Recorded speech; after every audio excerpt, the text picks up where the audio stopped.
Good morning, everyone. For today's devotional, we are going to read from the book of Hosea, chapter 5, verse 15 to chapter 6, verse 6.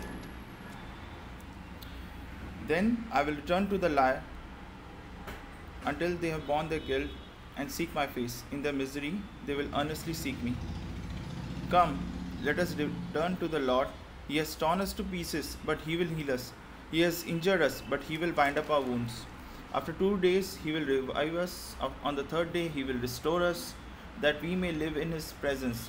Let us acknowledge the Lord. Let us press on to acknowledge Him. As surely as the sun rises, He will appear. He will come to us like the winter rains, like the spring rains that water the earth. What can I do with you, Ephraim? What can I do with you, Judah? Your love is like the morning mist, like the early dew that disappears. Therefore I cut you in pieces with my prophet. I killed you with the words of my mouth.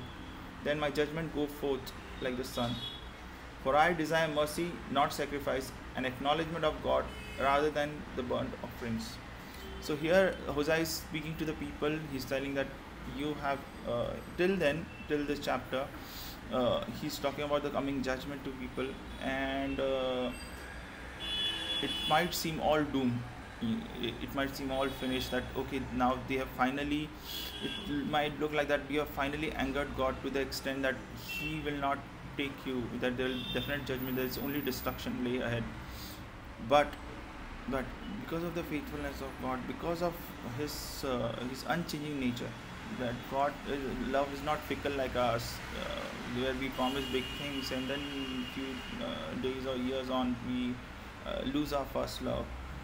But God's promise is steadfast, and His love is steadfast. So here God is Hosea is showing the heart of God. He's telling that He wants people to return to Him, and that come, let us return to the Lord.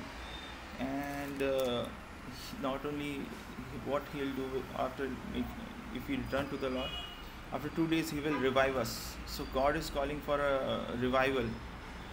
On the third day He will restore us. Here God is also telling these people that if you go away from me, if you live in your life in sin, for us believers also, sometimes it can be like this, that we when we come to know the Lord, we promise great things. We say that Lord, we'll give our life to you, that we will follow you, but many of the times we just forget God, or in our busy life we tend to just focus on ourselves rather than God, and we keep God aside. So God here is telling that if you go that path, if you turn away from me, or if you start living your life away in sin, then there is definitely destruction.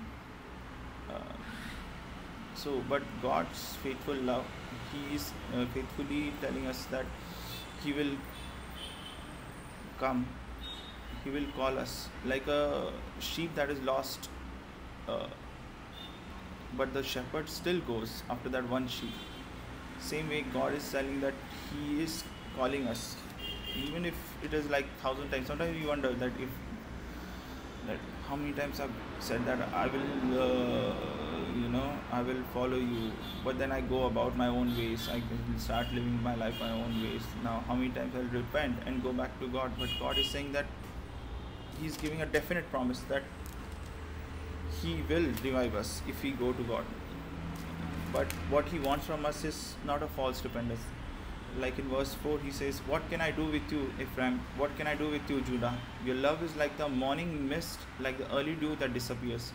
So He doesn't want our love, He doesn't want our repentance to be so fickle, so that like a morning mist it goes away. But He wants it that a repentance, a true repentance, which is life changing, which will not go away the next few days or something like that.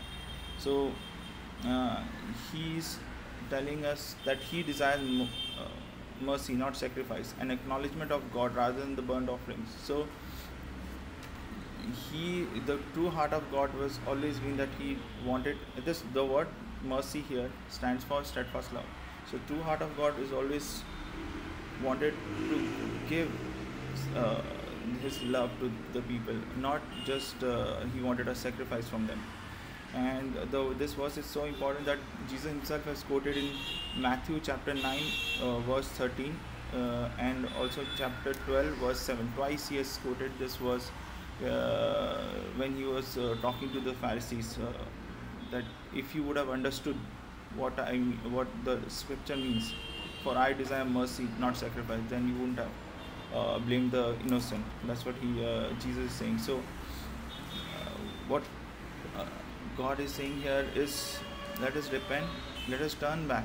Even if you have gone away like 1,000,000,000 times, but just come back, repent, a true repentance, and He will restore us, He will revive us, and He is asking for a revival from us, and He is willing. So should be we also. Thank you, church.